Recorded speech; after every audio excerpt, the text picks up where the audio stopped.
Good evening. Good afternoon, rather. So yeah, I just want to, before I start, just wanted to broadly understand what is it that piqued your interest about this entire thing? Is there something that fascinated or made you come here, put the effort, or is there something specific that you're looking for, per se? I can start. I think what I liked about your design is the architectural element is not just the some this concepts. And when you share with my daughter, you look at South Indian architecture and you bring the best part of it into your design. So I think that's what drew me to your art as such.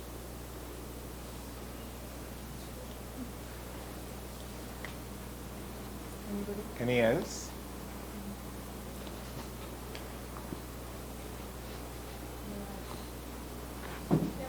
So how you got stories into a small piece of jewelry is what my curiosity is. Okay, then perfect. Then I can address that bit in the talk. I was just trying to see if there's anything outside of that which I can broadly state. So I'll just probably start with respect to the talk per se. So when Mr. Naresh approached and Aarti reached out, just trying to understand the topic and trying to understand what we would be talking about per se. Right? So most of the title itself constitutes the entire aspect of it. Is ஒரு மூக்குத்தியில் என்ன இருக்கு? What's there in a Mookuthi, right? Why a Mookuthi? There's just so many fascinating questions that I've actually had in the entire journey per se. வெறும் மூக்குத்தி வச்சுட்டு ஒரு business பண்ண முடியுமா? These are also aspects per se and all of that. So what I'm going to do now is to actually tell you 3 stories. I think Mookuthi is an epiphany in my journey. And there are 3 distinct stories that basically merge together to bring together Mookuthi. So I'm just going to share 3 small stories and possibly tell you how it linked up, and then started Mookuthi with respect to what you're seeing today. Right? So the first story is my journey basically leading to the epiphany. Right, and what the epiphany is all about. My journey is, I was never supposed to be a jeweler. I was never supposed to be anywhere close to fashion or aesthetic or art or culture. I did mechanical engineering, completely left-brained, wanted to actually design cars, wanted to do a master's in automobile engineering. At that point in time is when I took a job, was in Chennai, it was an operations role, and then I eventually was in it for 3 years, and that's when I realized maybe not tech, maybe management. I wanted to see if management is something that I would like, because I realized that I enjoy talking to people instead of talking to just machines, right? So I think talking to people was something that was very, very interesting for me. And at that point in time, my then mentor was like, I wanted to go and study, and at that point in time he said, why are you studying? The family had a small jewelry business operating here, and he said, if you wanted to study business, the best way is to join business, not go study business. If you have it here, why? கையில் வெண்ணெயை வச்சுக்கிட்டு எதுக்கு நெய் கலையாது? So basically he got me to get my hands dirty without having to apply for a B school. So I got into the business and I did what I do easy, which is operations, and started setting up structures and processes for our first business. That's how I got into the business. Again, was never into the design aspect of it. And then I said, okay, I can't, without knowing anything, I can't sell anything. So I said I'll do the wholesale business. So I started supplying earrings to all the stores, the mainframe big name jewelry stores in Chennai. And at that point in time, I was also exposed to Appa's clients who would come and ask me, Kana, what are you doing? What is happening? And then I would show them earrings, and then they would look at the earrings and they would say, oh, this is prettier than that.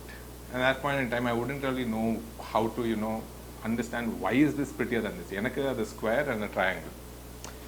So I wanted to know why she thinks this is prettier than that, right?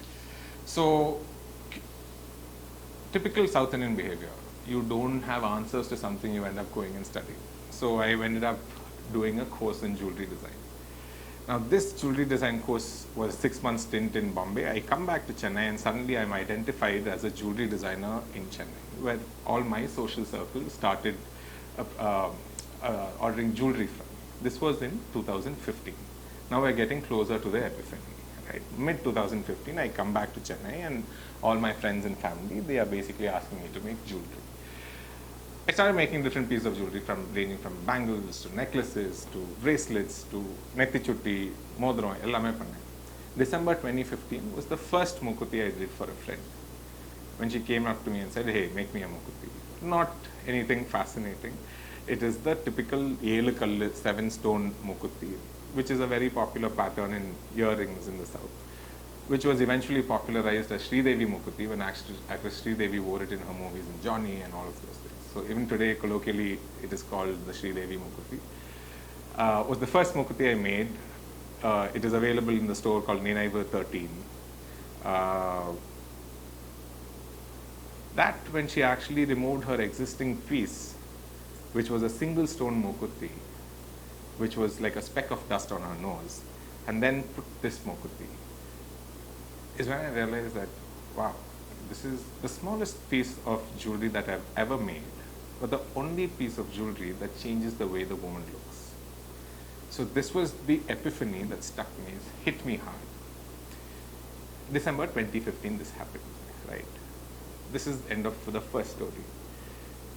Now, epiphany happened, but I didn't really know what to do with it. It was just there. So that was one side. The second story was, then we were basically, in that entire journey, I was trying to set up a boutique for Appa, mainframe jewelry store, and all of those things. When we were trying to understand the consumer expectation, consumer experience, building all of those things, is when we were hit by popularly the GSTs and demonetizations, all of that. So then struggled to understand how to force fit those things and all of that. That journey was going on. And in the middle of that, I realized another thing. There was another problem statement that happened, which was basically the fact that now I'm able to appreciate jewelry. I'm able to say this is a well-made necklace. I'm able to say it's a well-made piece of jewelry. But I wouldn't be able to tell the woman that, hey, this is a great necklace is what I could say, but I couldn't tell her this is a great necklace, good-looking necklace for a black Banarasi sari, with a black Banarasi sari for an evening wedding reception. I wouldn't be able to see it the way the woman sees it. For me, it's just a product, it's just a commodity. It wasn't yet married into a lifestyle of the person. So again, curiosity, again, Theriyala, what to do, study. So at that point in time, I found another program which specialized in lifestyle businesses. And Yogesh sitting here was my classmate, so he was building his sari brand called Dakshinam, and I was building Mookuthi. So at that point in time, Mookuthi was never a thought per se. It was, this is the second story, we're just getting into the second story, where I started the program, and in the program, it was interesting as to how Mookuthi became my project in the program. So Mookuthi was my college project there. The epiphany started garnering form. It started garnering a structure around it. We did the market research around it. We did positioning around it. We tried understanding all of these things, right? In the background also, I also realized that this epiphany was also slowly going to become my canvas. Only in retrospect can I actually tell all of these things, because when I was doing it, it was just, I didn't really know what I was doing. I was just, oh, this is interesting, let's do it, and stuff like that. So in 2017, when I did the program, 2 years after the epiphany happened, the epiphany started getting a structure for itself. And we were just building it. So how it's going to be built, what is the flavor of it, what is all of those things, is the third story. So the second story is basically the structure around it. The third story is going back to my days spent in in Bombay, where I studied jewelry design and the likes, right? So again, going back to my engineering days, my school days, out and out a Tamil boy. I hail from Chettinad. We moved to Chennai in '92, and since then all my schooling, I grew up, everything was happening in Chennai. Summers were spent in Trichy or Karaikudi, either in Amma's place in Trichy or Appa's place in Karaikudi. My influences were all of these things around me. But growing up, those, like growing up as a kid, it was always not cool to be a Tamilian, I guess. It was not, you're just like, you want to fit into a Western culture, you want to understand pop culture, you want to understand all of those other things. You want to say, hey, na friends nethu paathen, what did you watch? You're not going to say, na vetayadu vilayadu paathen and all of that, right? So you're going to say that, yeah, I watched Friends, I listened to Venga Boys, I listened to this artist. So talking about an MSV or talking about T.M. Soundararajan is not something that you would easily do back then, right? So I guess that stage was always there, was trying to fit into a society which I guess I wasn't really a part of and all of those. And this was what was completely happening when I was in my engineering days, up until I go to Bombay to learn jewelry. So there were people around me, and it was interesting to know how much they know about the south of India. So most of my childhood growing up, I was just trying to not be a Tamilian, right? I was trying to learn the rest of the world. I grew up in the Tamil culture that I told you, but I knew nothing about it per se. But then when I went to Bombay is when I realized they have absolutely no idea about the south of India. And incidents, I just quote two instances. One of my favorite instances, which keep looking back to, is when they claim rights to A.R. Rahman. They say A.R. Rahman is from Bombay. I'm not going to let go of that, right? So that's something that's very, very personal. And then there was this other girl who I had a conversation with, and then she would be like, so where are you coming from? So I would be like, I'm coming from Chennai. And then she would cringe, she would frown. And I'm like, okay, I can probably empathize with the hate, but why do you hate it? What's there to, let's get into the hate. Let's understand the hate. So she's like, no, I don't even want to talk about it. I had a very, very bad time in Tamil Nadu. I don't want to talk about it. So then I kept probing, and then I asked her, where did you go, Sukriti? What did you do? I went to Tirupati. I'm like, that's not even in my state, right? So then what happened is these series of conversations like this, oh, what's there in Chennai to do? Do you guys even party? They all think that we are very, back in this culture, whatever, very regressive in the society per se. And then I would be like, you know what, you guys come down south.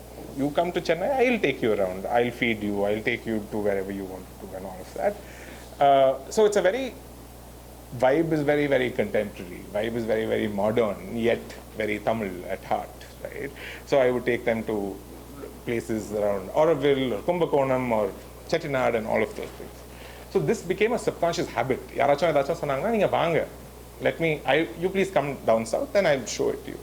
So this became a habit, and I would take people around. So I have my usual itinerary for different places. If somebody asks me something, like even if you want to go to a hotel, I will tell, go to this hotel, order this first with this, then you order this first with this, and then you finish off with this. Probably go to desert to this place. This all has to be done in this kind of timeline, right? So I used to take so much pride in doing those kind of things. And this was happening from 2015 per se. So this is the third experience that I had, which when I built Mookuthi, I realized that it wasn't really a realization. It was a very subconscious feeling that I just leaned into per se as we built Mookuthi moving forward, wherein each of my collections would be an itinerary list in itself. You were talking about the temples and the architecture and all of the influences that எனக்கு யாராச்சும் பெரிய கோயிலுக்கு போயிட்டு if they spend 5 extra minutes just observing the architecture, I'm good. We launched a collection called Athangudi. Athangudi is my neighboring village. We debuted with that collection in Feb 2018 when we launched Mookuthi. 6 months into it, I received a mail from this woman saying, I bought an Athangudi Mookuthi at your launch exhibition, and because of you, me and my family planned a vacation to Athangudi, went and made designed tiles, and now we've laid it in that balcony. Thank you. Right? Now that was, when I did that, I didn't really think this was going to happen. But I realized that, hey, I was doing it one-to-one. Through Mookuthi, I guess I can easily do it to many, to the rest of the world. So today, so that's the end of the third story, right? It all organically just became a melting pot with respect to what we're doing at Mookuthi. Today, what we want to do with Mookuthi is my 1 centimeter square canvas. through which I tell inherent South Indian stories to the rest of the world. If I told sushi right now, you're thinking Japan. If somebody said nose ornament, I want you to think Madras. So that's the journey we've embarked on, and that's what we're basically doing. So yeah. So my question is like, how did you like define yourself to that tiny, like 1 centimeter space, right? It's like if you think about jewelry, and I told you, right, I love the art in itself. And so there, and in India you get like, it becomes bigger and broader and all of that, right? So how did you decide? And you did mention that, you saw the change in your friend, but it's very difficult to, it's easier to do big art. It's very difficult to refine art into that tiniest, speck, right? So how did you refine your art to that? I think your question has my answer. I mean, like, Shweta. I think most of whatever I do is around dopamine hits. So I have to do something that gives me a kick. It being difficult was the kick here, right? So is it difficult to build a jewelry brand just with nose ornament? Yeah, that's what I was told. So like, okay, let's do it, right? Oh, can you do it without having an online store? Yeah, let's do it. 3 years we didn't have an online store. So a lot of things, right? Like I have unsold a lot of pieces to people. And very posturally we built Mookuthi. So my mentor, I lost my mentor to cancer last year. So between me and him, we'll constantly have debates as to how can you build a postural brand, right? So it's about, and I think the same thing of you're saying it being difficult, in more ways than one, is subconsciously felt by the consumer. So much so that we've had consumers flying down just to Chennai to buy an. Interesting. Right. So to directly, straightforward answer your question, it is difficult, but then if you're led by curiosity, it's just pleasure, right? You're just moving. It's a rabbit hole. Just keep getting into that entire aspect of things. So I guess that. Thank you.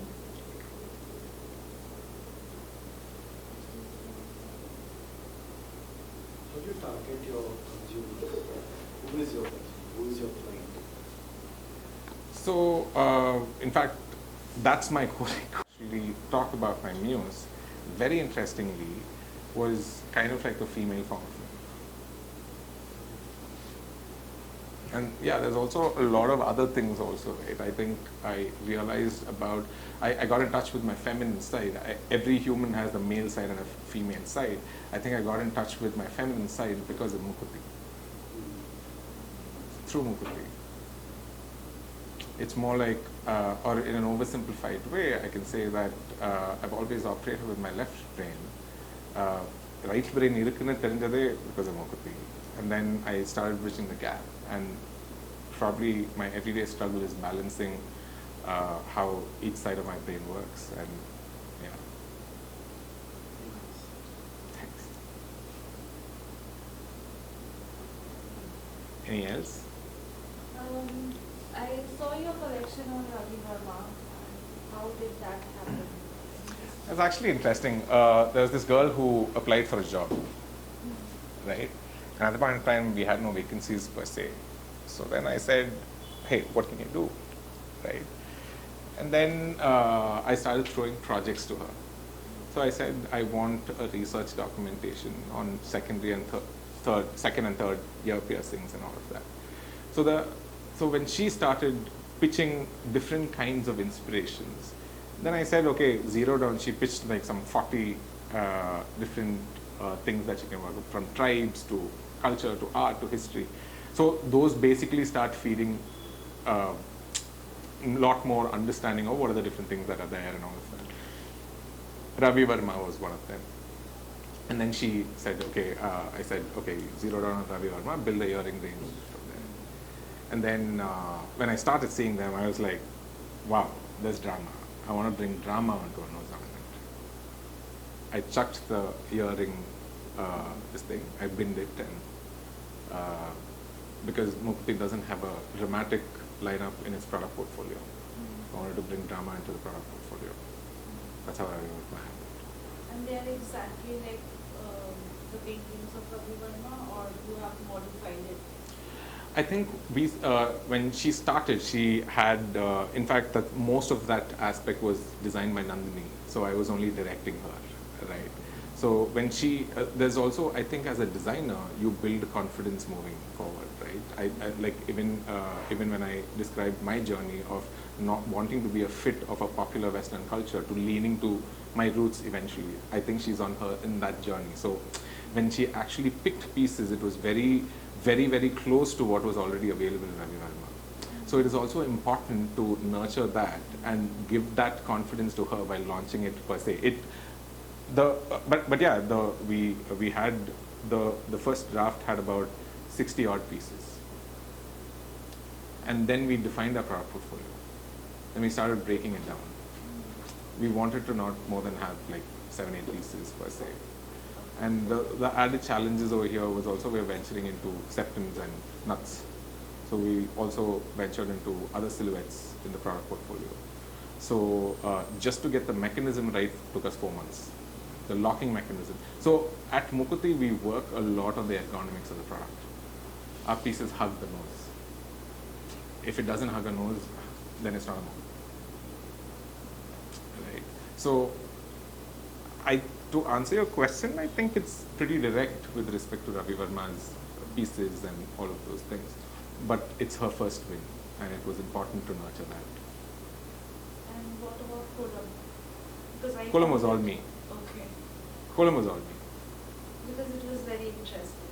Kolam was all me. One would never think of transferring Kolam into a nose pin. Kolam happened because the iPad Pro launched. Right? I bought the iPad Pro. I don't know. Then I bought the pencil. Then I was sketching. Amma used to sketch columns. Then I was fascinated by that app called Procreate. Procreate Lavandita, I was fascinated by the mirroring technique. This thing, and symmetry is my favorite word because engineering symmetry is for me to break out of a pattern took me years. For me to get into a flow took me a lot of things. So anything that is symmetrical will be my work. Right? If you are able to see a little bit of engineering, it will be directly from me. So so Kolam happened, like I said, because iPad Pro launched, and a large part of my influence is actually Apple. So yeah. I was just going to ask about your engineering background and how it connects with what you just began that answer. Could you take it a little further? In what way? When you get into designing, you spoke about the feature of symmetry. What else do you consciously or unconsciously go back to? Because I guess we have all these things. I think what engineering gave me, right, and what people would say that, hey, engineering learned the jewelry on the tire and all of that, right? But I think engineering taught me a lot of soft skills, which will easily play into this, right? It taught me to be organized. It teaches me to see, like, I can design things on Excel sheets. Like my go-to is I don't write on Word, I write on Excel, right?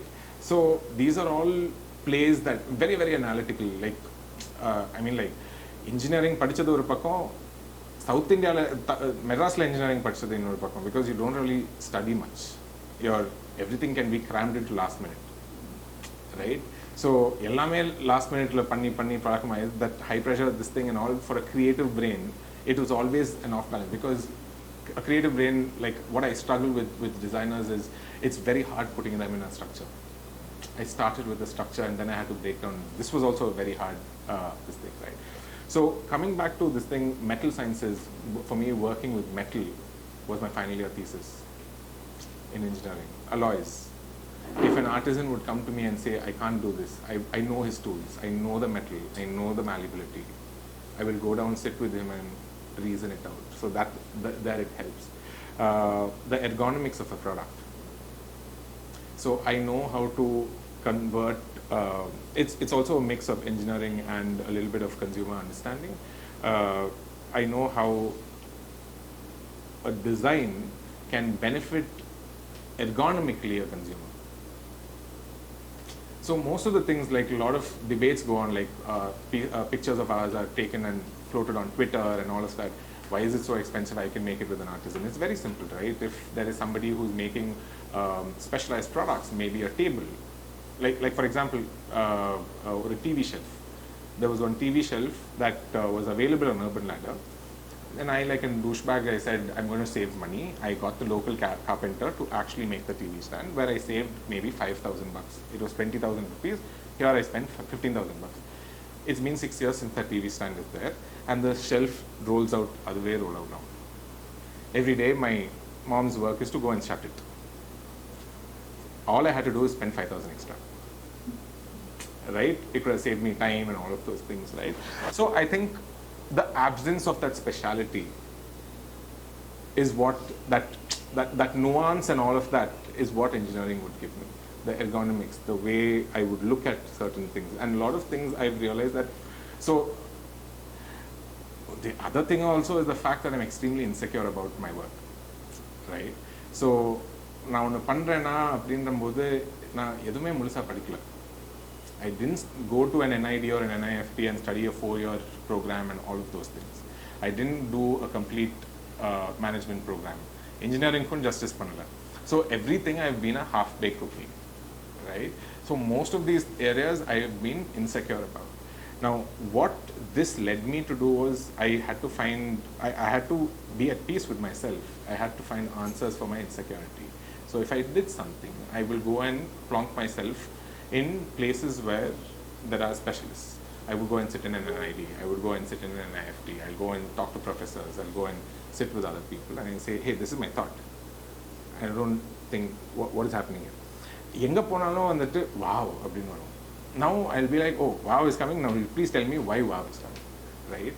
So something as simple as, I'll tell you an example that I had at Ahmedabad in NID. I went to the Gandhinagar campus, which has jewelry design as one of their electives for master's program. I would actively go to try recruiting because I never believed myself as a designer. En kolam vanchina Procreate vanchu, iPad Pro vanchina, I can't say tomorrow, right? It has to be structured, it has to be organized, right? So I went back, I keep going back trying to hire designers. So at that point in time, we were making a Athangudi tile at that point in time, 2017 August Athangudi vandittu, I'm bringing it onto Mookuthi. I did it in Jaipur. And the first cut that came, it came at 175 milligrams, right? It was 175 to 200 milligrams when it first came. I was like, no, this is not a Mookuthi's product. I want it to be 750 milligrams. Okay? And this guy was like, sir, what is this? All the jewelers come to us saying we want lightweight products because they don't want to spend on gold. You're saying you want it heavy. Why? I didn't know how to quantify it, right? And then this became a conversation at NID Ahmedabad. Then I would say that, hey, actually, you know what? I don't like, between a Rolex and a Titan, I don't like the feel of a Titan. I like the feel of a Rolex. It is substantial. I think a 750 milligram Mookuthi is more substantial than a 150 milligram Mookuthi. And I will build it into the product. And then that guy was like, oh, this is what we study at SDA. And that basically gives me approval to my insecurity, validates my insecurity, saying, okay, the direction is fine. So it was all trial and error and validation, trial, error, validation, trial, error, validation. Up until I think I got really comfortable in my skin last year. And the answer was therapy. So I spent 100 hours in therapy last year just to understand why, what is happening. And like I said, consumer behavior is my core work. So for me to, again, validate those things, I don't have a degree in that. இதெல்லாம் South Indian society பண்ணதாங்க. Degree இல்லை அப்படின்னா you don't know something. So it's very inbuilt into your system. So yeah.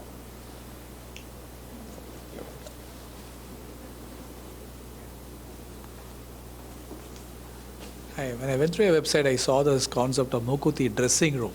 Hanji. That came with a very interesting concept. May I know how you got into that and how did you execute that? So, again, a couple of things, right? That also has been a journey.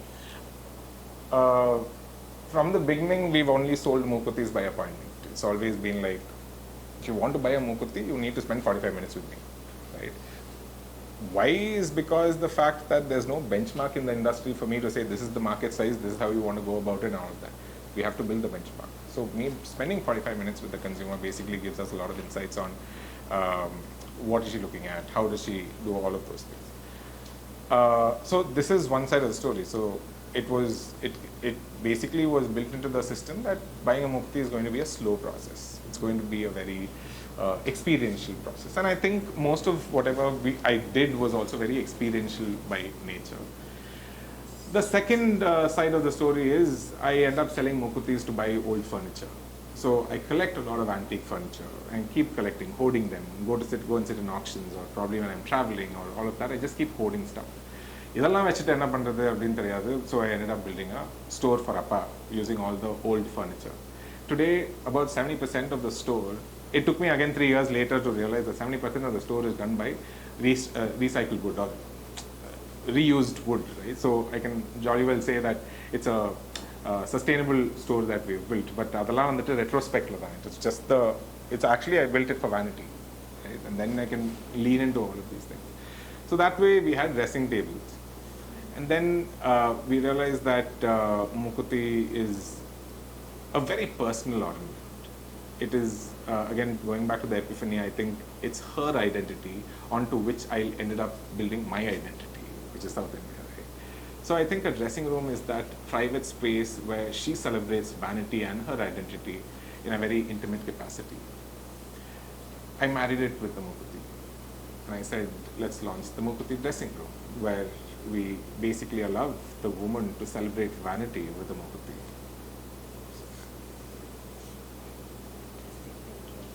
I wanted to ask you, have you had male customers?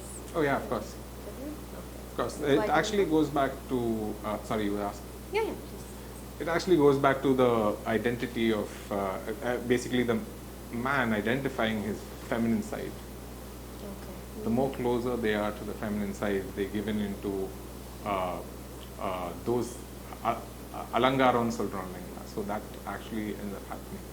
And when a particular person's eyes fall on a Mookuthi and they want it, they get it. But also the other things that we've also seen is buying a Mookuthi or getting a piercing or getting even a tattoo. All of these are body modifications which are associated with a kind of a milestone or a memory. Agreed. Or a nostalgic this thing. I want to make a mark per se. So yeah, so that plus this leads on to that, I guess. So yeah, that's still under. I'm still trying to wrap my head around it. So it's still under work. So yeah. Yes. Anybody else? So just like slow fashion, right? Even in jewelry, are you seeing a move away from like commercial machine-made designs to more personal handmade designs? Sorry. No, like if your you- question is about the industry. Yeah, I'm just saying, like, you talked about consumer behavior, right, which is what you analyzed, right? So if you see, right, like, I think over the last 30 years, it's like lots of jewelry has moved away from like real karigars making it to, you know, machine cut designs. But are you seeing a movement back to an appreciation for, you know, real handmade jewelry? I mean, because in the It's- past, right, people would have their own karigars, or, you know, they'd have somebody who they'd go to and get something made with stones they had, or with, you know, with yeah, their I think- own family I think jewelers, what right? people had back then was time. Okay. Today nobody has it. So they want somebody else to think for you. If they know there's somebody else who's thinking for you the way you think, they're okay to spend. But this is a very oversimplified answer, but then it's a very broad topic. And if you actually see for whom it is important that they actually, I mean, the jewelry industry in itself is vanity, right? But the majority percentage of population in the country don't treat it as vanity; they treat it as investment. And that is your masses. The minute that mass happens, that leads to commercialization. So that will still remain as long as people are actually going to look at it as an investment. Then there is an evolved population saying, "Enak investment la mudinjiruchu. I want to buy into some." I mean, when do you start appreciating art? Anybody who start appreciating art, Maslow's hierarchy, keela irukra food, shelter, identity, all of this is satiated. Then I get into art. So that aspect of it is always going to be there. They will always be there. They have always been there. It is just that I think today, maybe with the advent of social media or like people have a lot more avenues today to voice out their opinions. We are probably feeling it's more, but that's a very, it's just that, yeah, everyone is their own journalist now. So you find a lot more voices. But I think it's always been there. Specialty product has always been there. Yeah, that's the only difference. But is it growing? I don't know if it is growing, but people's aspirations are definitely growing, and I guess this will also grow. Yeah. Thank you.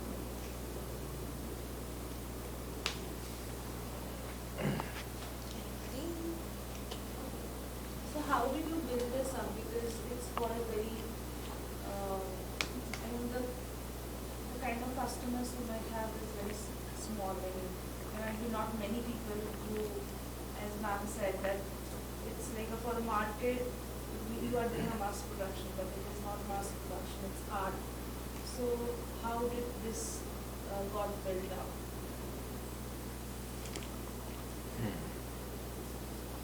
I mean, there is a risk factor always, like when you do this kind of work, like will people take it or they will reject it? See, risk is always going to be there.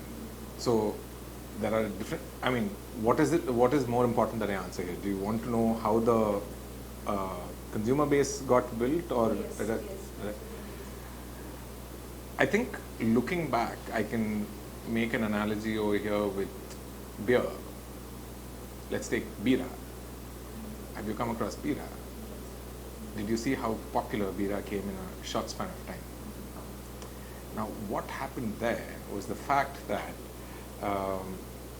this also goes in with some of the things that you actually spoke about, if we were to map it. The other thing that the world is actually moving towards is decentralization. Nobody wants to be held accountable by one person. They want to decentralize a lot of things. So now coming back to this entire thing, with respect to Bira, what it did was manage to build an entire market. Again, goes back to being local. Again, goes back to making things available to you look cool, right? So if you actually take, going to my father's business, if I actually talk about my dad's business, it's a very complex buying experience. It's a very complex consumer. It is one unit of a consumer, but three individuals. The daughter decides the design, the mother decides the jeweler, the father decides the budget. It is one customer that I have to deal with, but three complexities. If you take my consumer, she is 32, well established in her career, knows what she's doing, doesn't shy away from putting herself in a spotlight, and can spend. It's one and the same. The desire is from her, the choice of picking the jeweler is from her, and the money is also hers. The only thing she has to do is resonate with me, or resonate with the brand, or resonate with the people at Mookuthi. So this goes to the larger thing of culture fit. So I think a customer should be a culture fit of the organization also, right? So are there more people like me? There are more people like me. Now where are they found? It's easy for me to find them because I'm there in most of those places. Like, to just give you an understanding, for 3 years, we never were available online. 50th post went now. 5 years later, we put the 50th post on Instagram, right? So we never put money into Facebook marketing or Instagram marketing and all of that. The recall factor for a consumer, if you're not available in these things, where would you find it? I've given out appointments in a radio room. I would be drinking on a Saturday night, and I can see 4 Mookuthis sparkling at 4 corners of the bar, and this is basically the same lifestyle that my muse also shares. She goes to the same places that I go to. She goes to Amethyst, she goes to Chemia's Cafe, she goes to Surf Turf. She might not go to a Marina Beach. Right? So I think it's very important to know who she is, what your muse is. For me, it was easy because it's easily my friends or my extended people that I would like hanging out with.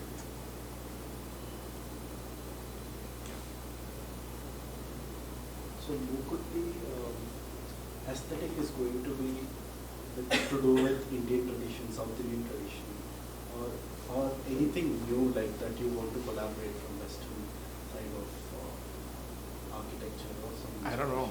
I'm evolving. And I think this is very interesting, right? So the first month when we actually launched Mookuthi, Feb 16th and 17th, we had 13 women impulsively piercing their nose. We sold quite a number of pieces, and then we realized that, okay, in the padam odum, for a realization. Then I went back to my favorite comfort zone, which was my Excel sheet, and then I started putting 2 years growth plan, 3 years, 5-year business plan, 3-year business plan, and all of those things. And then I went to my mentor to talk to him after spending 2 months on it, and I went and showed him the entire presentation. 45 minutes I was talking, all of that. And then the only thing he told me was, Terinjo Theriyamalo, you built an emotional brand. Don't fit logic into it and ruin it. Right? So just, you do you. Just go there and stuff. And I think, like I said, I've gotten very comfortable with my skin last year. And I don't think I'm going to let go of that. So I'm just going to see where curiosity takes me, what takes. Yeah, it's pretty much that, and I guess I'll find my way there.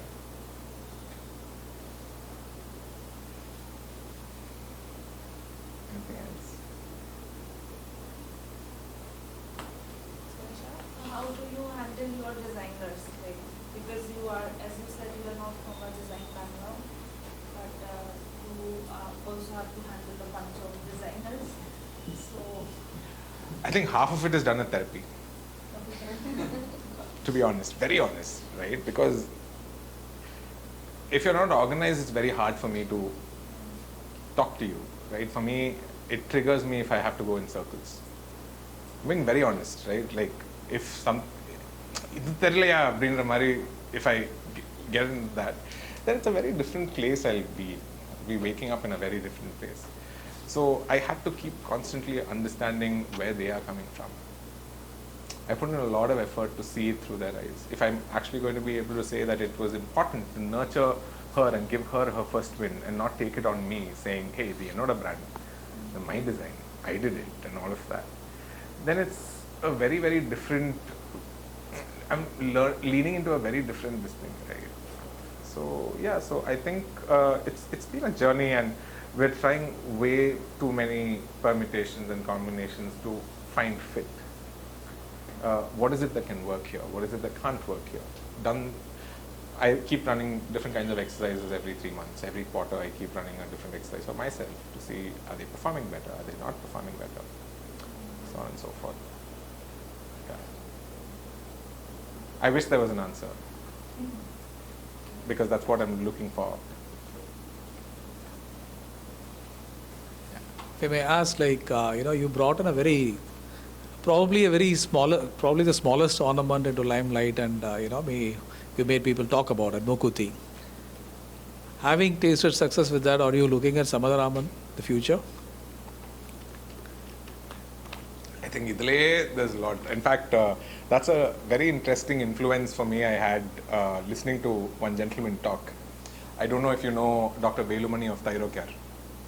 So one of his fantastic speeches, and this is how he ends the speech, right?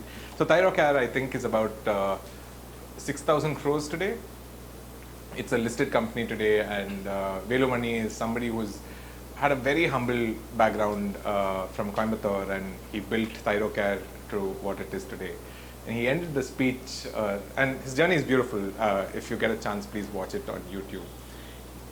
He ended it saying, 80 kilo மனுஷன் உடம்புல 20 கிராமில் நான் அப்போ it was 3000 crores 20 கிராமில் நான் 3000 கோடி பார்த்துட்டேன் உங்களால் முடியாதா right? So these are all different influences, all multiple influences that will just come to you it impacts you in more ways than one, right? And it just stays with you, and I guess those are things that you want to keep exposing yourself to and just allow it to define your journey rather than constantly looking for answers. And I really think money can't be the driving force. It ruins everything. So yeah. And I think we're wrapping up with what's in a Mookuthi is design, engineering, technology, emotions, and more. I think. Yeah. You can wrap up with I don't know. I don't